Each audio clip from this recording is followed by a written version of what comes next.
मेरे प्यारे बच्चों नमस्कार। मैं बेटा वर्ग क्लासेज में अरुण कुमार राय आपका स्वागत करता हूं।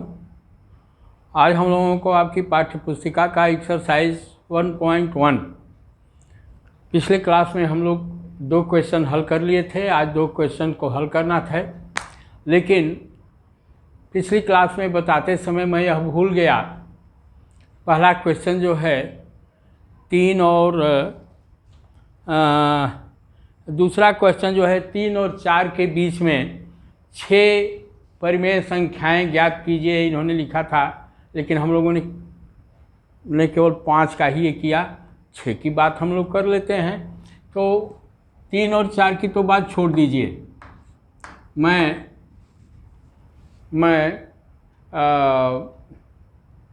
6 और 7 ले रहा हूँ, चाहे 2 और 5 ले रहा हूँ। बस बताना ये है 2 और 5 के बीच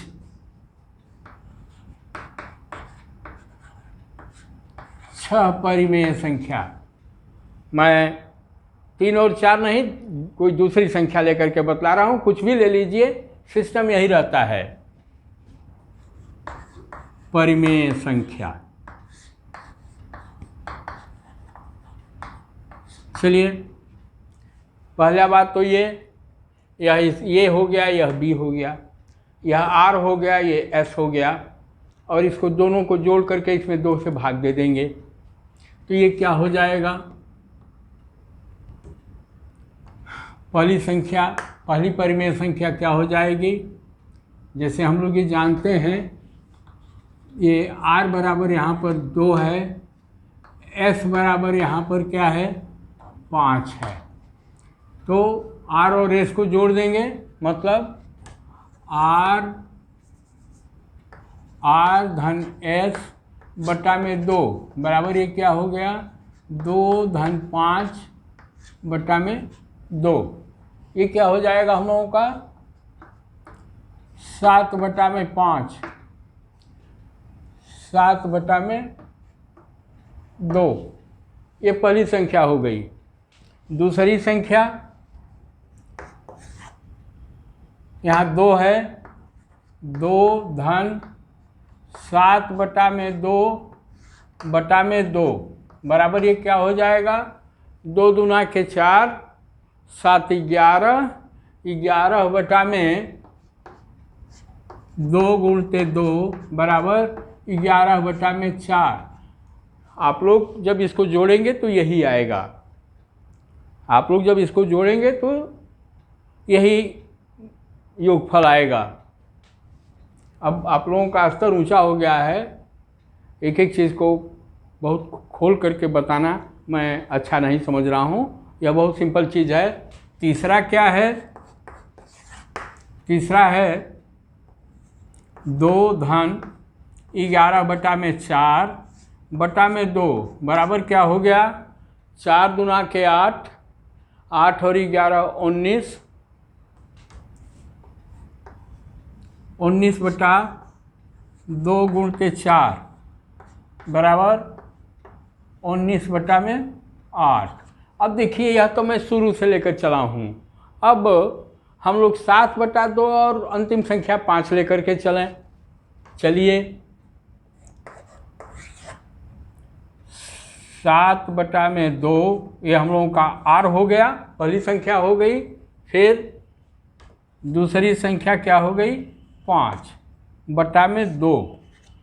ये क्या हो जाएगा? 2 5 10 और 7 17 बटा में 2 गुणते 2 बराबर 17 बटा में 4। फिर आप इसके बाद आगे वाली संख्या आप भी ज्ञात कर लीजिएगा। चलिए, एक और बतला दे रहा हूँ। अब क्या होगा? 17 बटा में 4 धन 5, 17 बटा में 4 धन 5 बटा में 2। यह r और यह s, r धन s बटा में 2।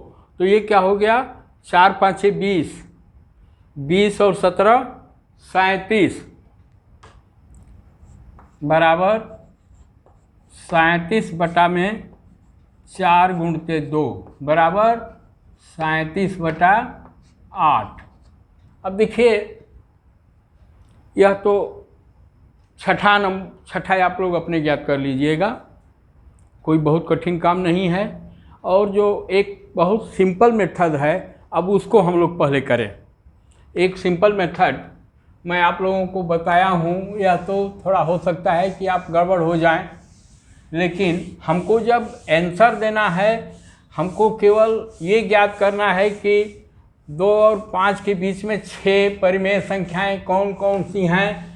तो हम लोग यह जानते हैं कि 2 संख्याओं के बीच में, 2 संख्याओं के बीच में अपरिमित,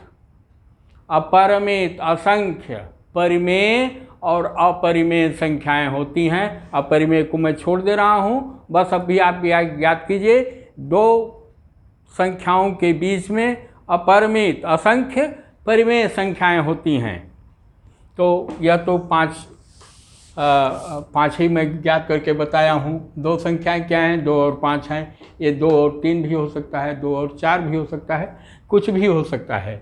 तो इसमें हम लोगों को क्या ज्ञात करना है, ये 6 ज्ञात करना है, 6 ज्ञात करना है। तो हम लोग क्या करते हैं, क्या बताया था, 6 जितना ज्ञात करना है उसमें 1 जोड़ दीजिए, 6 धन 1 बराबर 7 हो गया।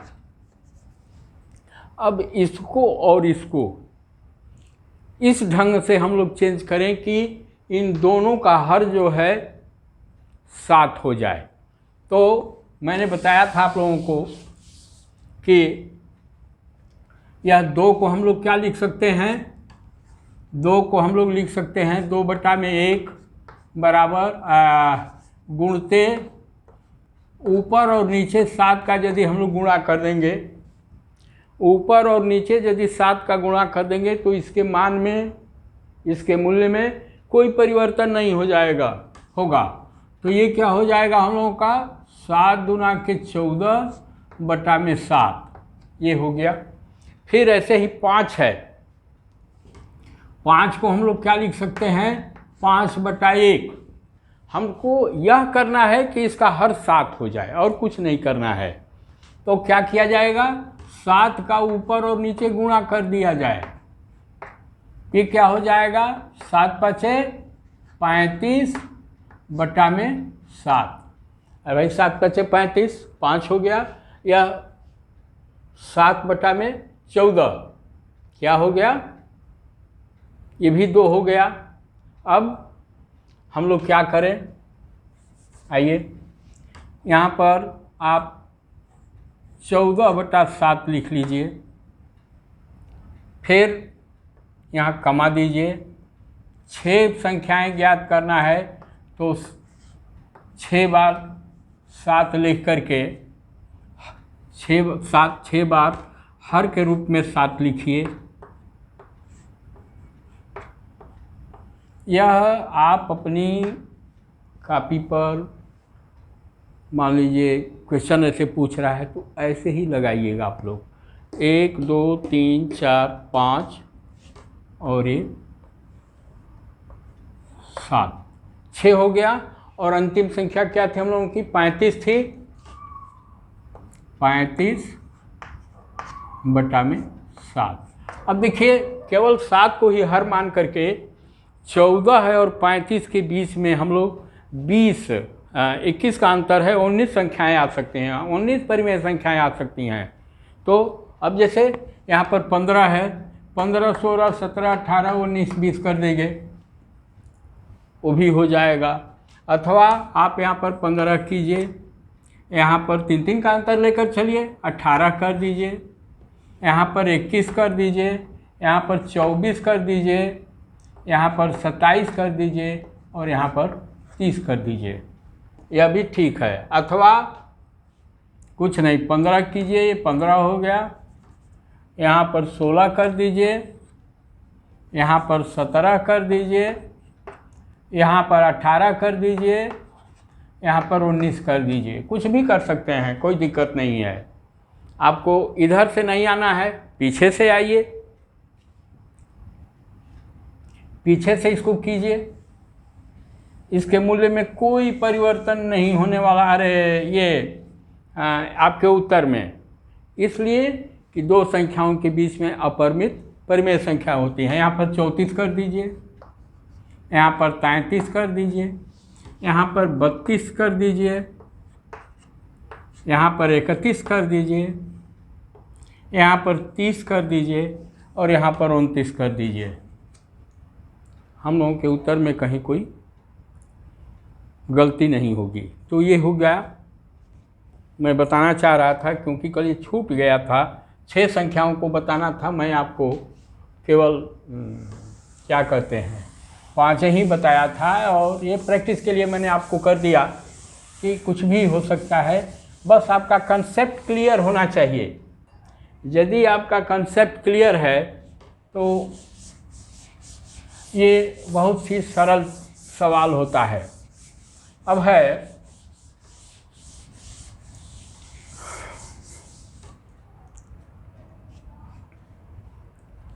ये है 3/5 और 4/5 के बीच 5 परिमेय संख्याएं बताइए। क्वेश्चन नंबर 3/5 और 4/5।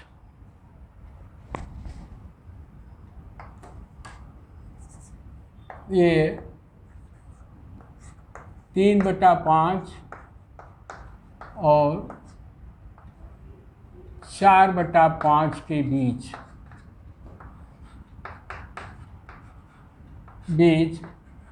5 परिमेय संख्याएं।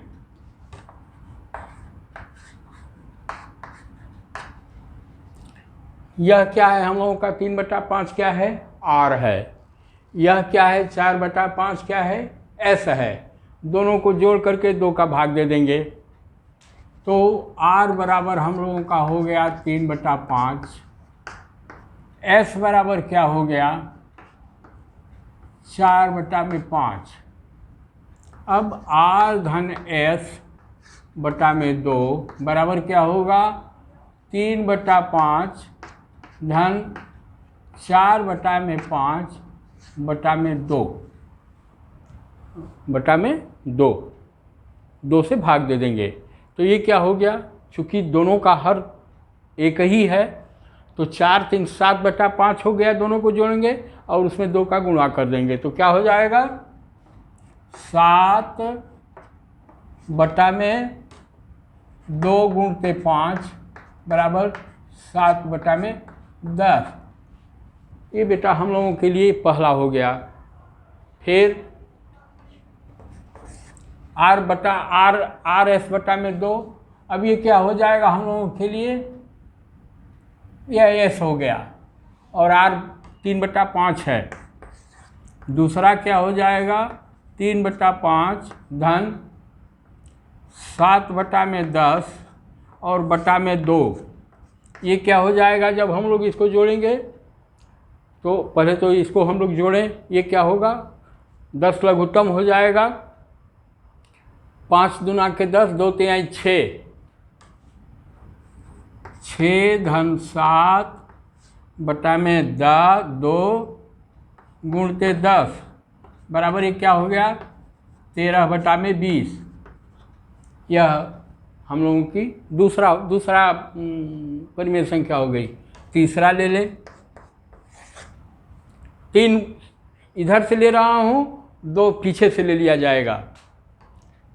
ये 3/5 R धन ये F 13 बटा में 20 और बटा में 2।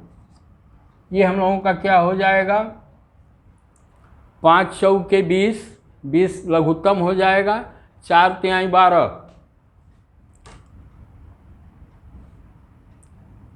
12 धन 13 बटा में 20 गुणते 2।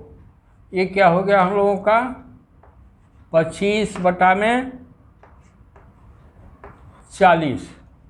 यह देखिए, यह इधर से चले हैं। अब यह जो है 7/10 हम लोगों का आर हो जाएगा और एस पीछे से ये किया जाए।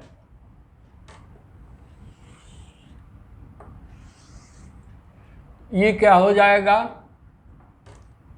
चौथा 7/10 धन 4/5 और ये चौथा होगा हम लोगों का बट्टा में 2 बराबर क्या हो जाएगा, 10 जो है हम लोगों का एलसीएम हो जाएगा। तो 7 धन 5 दूना के 10, 4 दूना के 8, 7 धन 8 बटा में 2 गुणते 10 बराबर ये क्या हो गया हम लोगों का 15/20। ये हम लोगों का चौथा हो गया। पाँचवा देखिए, बस जोड़ घटाना करना है और कहीं कुछ नहीं करना है। केवल आप लोग यदि इसमें पारंगत हैं तो यह आपके लिए एकदम सरल सवाल है। फिर पाँचवा ले लीजिए।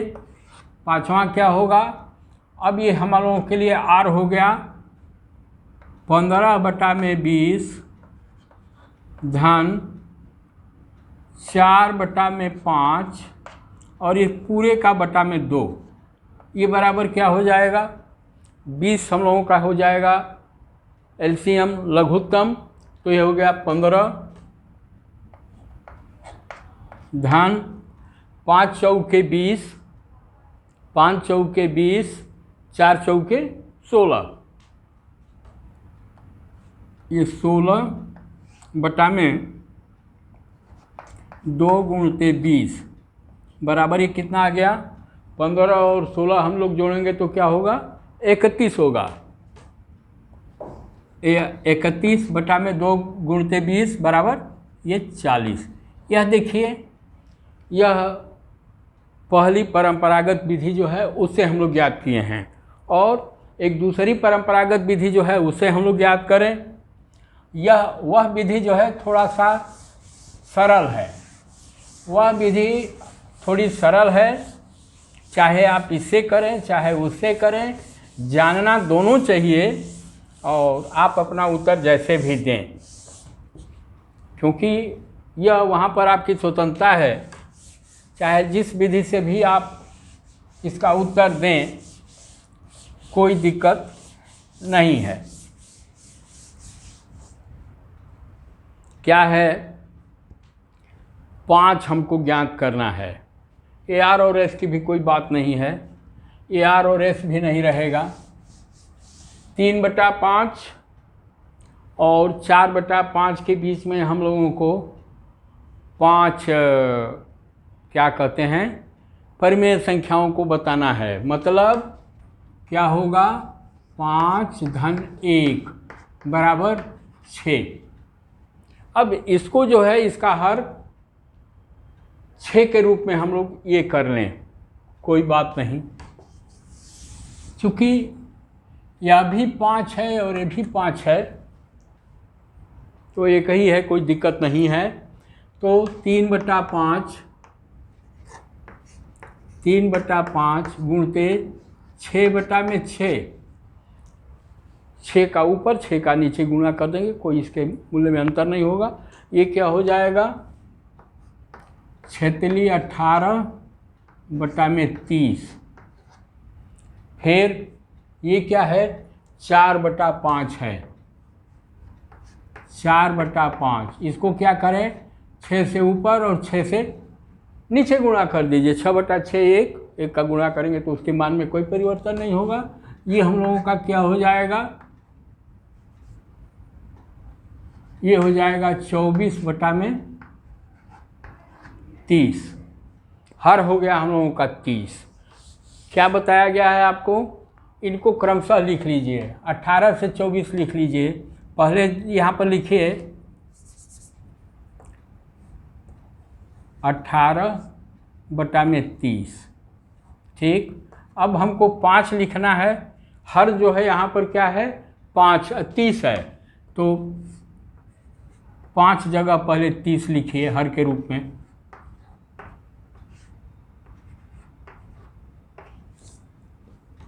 यदि इतना आप कर लेंगे तो ये अपने आप बताएगा कि अब आपको क्या करना है। 1 2 3 4 और ये 5, ये 5 जो है हमको आंसर देना है। और फिर क्या है 24/30, ये 3/5 हो गया 18/30 और 4/5 क्या हो जाएगा 24/30। यहाँ पर हम लोगों ने लिख लिया 24/30। ये दोनों संख्याएं हो गई 18/30 और 24/30 हो गया। अब यहाँ से चलिए 18 के बाद 19, 20, 21, 22, 23 हो गया आपका ये आंसर आ गया। दोनों विधि से मैंने आपको बता दिया। यह एकदम सिंपल सवाल है। यह मत देखिए कि अरे यार 3/5 है, ये 4/5 है, संख्या सीधी नहीं है, यह भिन्न वाली संख्या है, कहीं कुछ नहीं है। एकदम इसको ठंडा रखिए और जितना ज्ञात करना है 5 ज्ञात करना है, 5 धन 1 6 कर दीजिए, ऊपर नीचे गुणा करके इसके लिख दीजिए। पहले पहली संख्या लिखिए, फिर जितना ज्ञात करना है उसको लिखिए, उसका हर एक ही सबका रखते हुए अंत में अंतिम संख्या लिखिए, फिर ऐसे क्रमशः लिखते चले जाइए। तो ये हम लोगों का हो गया। अब हम लोगों का आया चौथा क्वेश्चन नंबर 4। क्वेश्चन नंबर 4 क्या है? प्रत्येक, ये कर रहे नीचे दिए गए कथन सत्य हैं असत्य, कारण के साथ अपने उत्तर दीजिए। प्रत्येक प्राकृत संख्या एक पूर्ण संख्या होती है। पहला है प्रत्येक प्राकृत संख्या, प्रत्येक प्राकृत संख्या पूर्ण संख्या होती है।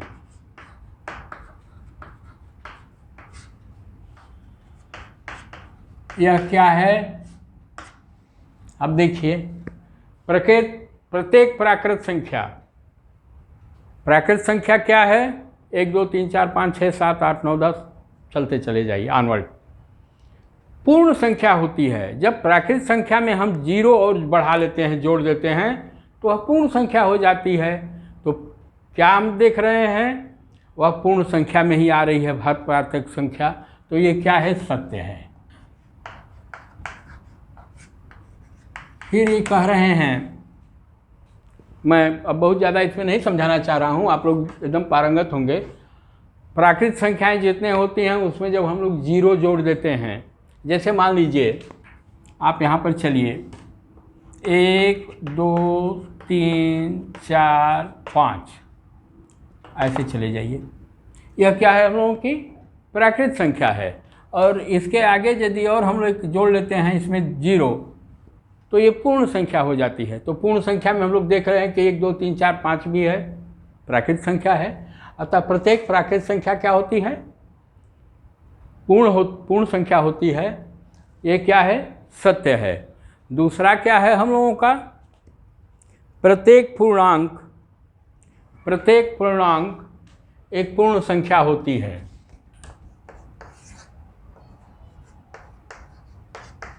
प्रत्येक पूर्णांक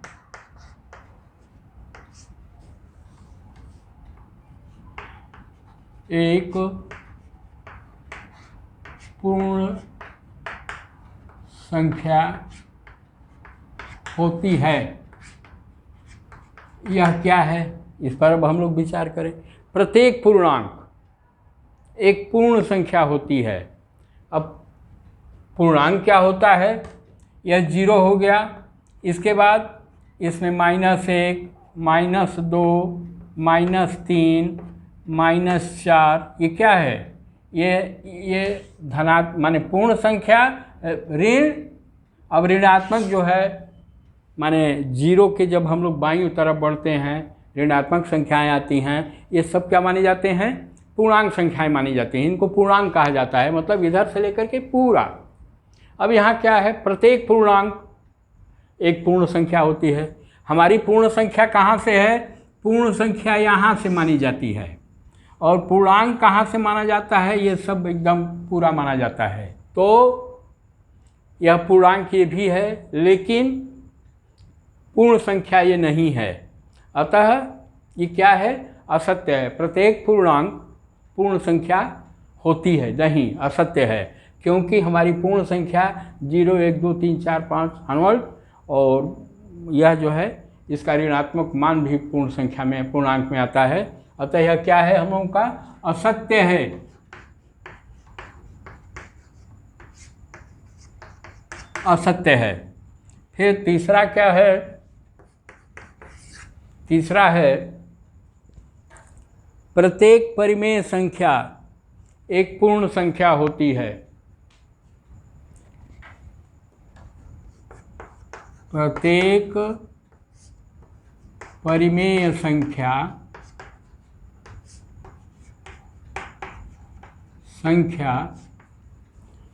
एक पूर्ण संख्या होती है। अब देखिए, प्रत्येक परिमेय संख्या, यहाँ पर पूर्ण संख्या क्या है? पूर्ण संख्या है हम लोगों का 0, 1, 2, 3, 4, 5, 6, 7, 8, 9 ऐसे करके। लेकिन जब परिमेय संख्या आएगी तो परिमेय संख्या हम लोगों का क्या होगा? ऋण 8/17 ये भी होगा। ऋण 1/8 ये भी है परिमेय संख्या, क्योंकि उसको हम लोग a/b में लिखेंगे। इसको हम लोग क्या लिख सकते हैं? 5/9 यह भी एक क्या है? परिमेय संख्या है। 0/13 यह भी एक परिमेय संख्या है। लेकिन पूर्ण संख्या क्या है? 0, 1, 2, 3, 4, 5 यहाँ कहीं हर नहीं होता है पूर्ण संख्या में। अतः यह क्या है? असत्य है। असत्य है। तो बच्चों, ये हम लोगों की एक्सरसाइज 1.1 पूरा हो गया। फिर आगे की पढ़ाई हम लोग अगले घंटे में पढ़ेंगे, अगले क्लास में पढ़ेंगे। तब तक आप लोगों से अनुरोध है कि यदि आप लोगों को अच्छा लगा हो तो इसे आप लोग लाइक करें, शेयर करें एवं सब्सक्राइब करें। आप लोगों का बहुत बहुत धन्यवाद।